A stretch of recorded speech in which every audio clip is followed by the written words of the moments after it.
You ready? Knuffle Bunny Free by Mo Willems.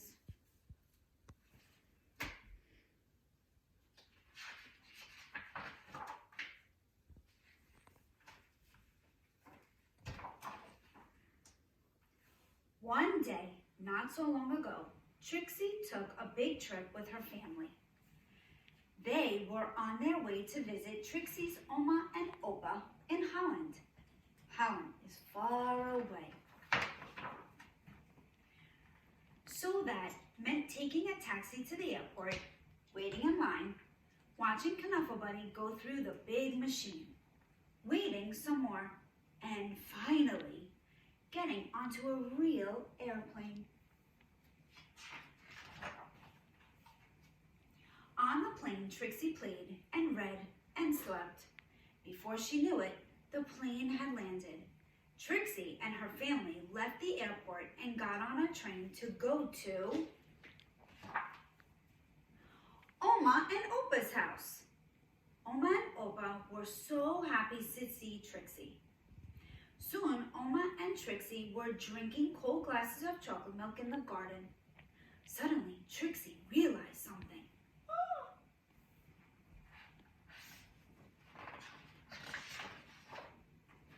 Trixie didn't tell her daddy that Knuffle Bunny was gone.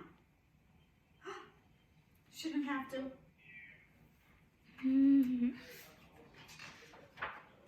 Trixie's daddy called the airline and asked them to look for Knuffle Bunny on the plane. But the plane had left for China. China is very far away. Trixie's mommy hugged her and asked her to be brave.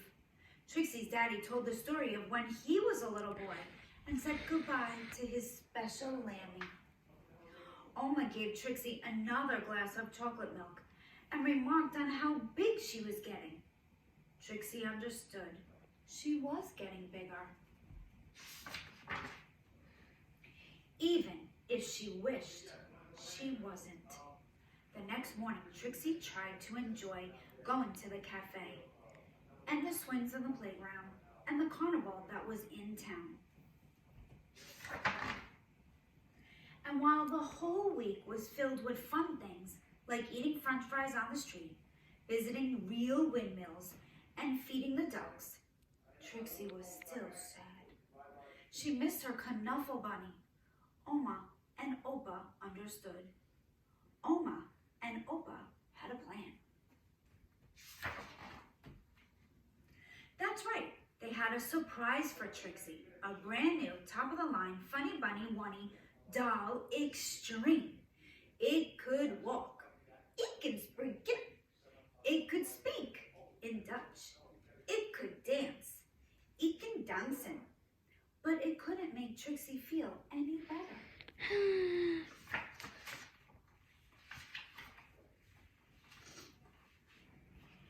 Trixie was sure that she wouldn't be able to sleep another night in a strange bed without her Knuffle Bunny. But before she knew it, she was dreaming. She dreamed of Knuffle Bunny and all the places he would visit.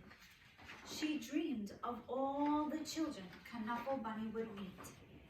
And she dreamed of Knuffle Bunny, how Knuffle Bunny would make them feel better.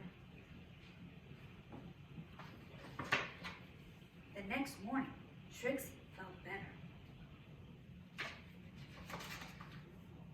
Trixie had a big breakfast. She played with Oma on the playground swings. She even tried a sip of Opa's coffee at the cafe. It was a great day. Before she knew it, the trip was over and it was time to go home. Trixie hugged Oma and Opa so hard as she could. Then Trixie and her family got back onto the train and back onto the plane. Wah! And listened to the crying baby as the plane lifted off. But can you believe it? Right there on that very plane, Trixie noticed something. Look, who do you think that is?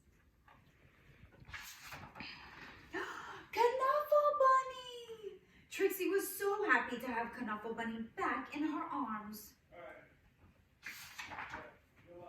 Happy enough to make a decision, Trixie turned around and said, "Would your baby like my Knuffle Bunny?" "Really?" asked the baby's mother. "Really?" asked Trixie's daddy. "Really?" asked Trixie's mommy. "Plaggy, plaggy," asked the baby. "Really?" said Trixie. She was big enough. The baby was so happy. The baby's mother was thankful. Trixie's parents were proud. And the other passengers were very relieved. And that is how, a few weeks later, Trixie received her first letter. The end. A note to Trixie. Trixie, I hope to watch you grow up, fall in love, start a family, and be happy. And I hope that one day, many years from now, you will receive a package from an old pen pal. Love, Daddy.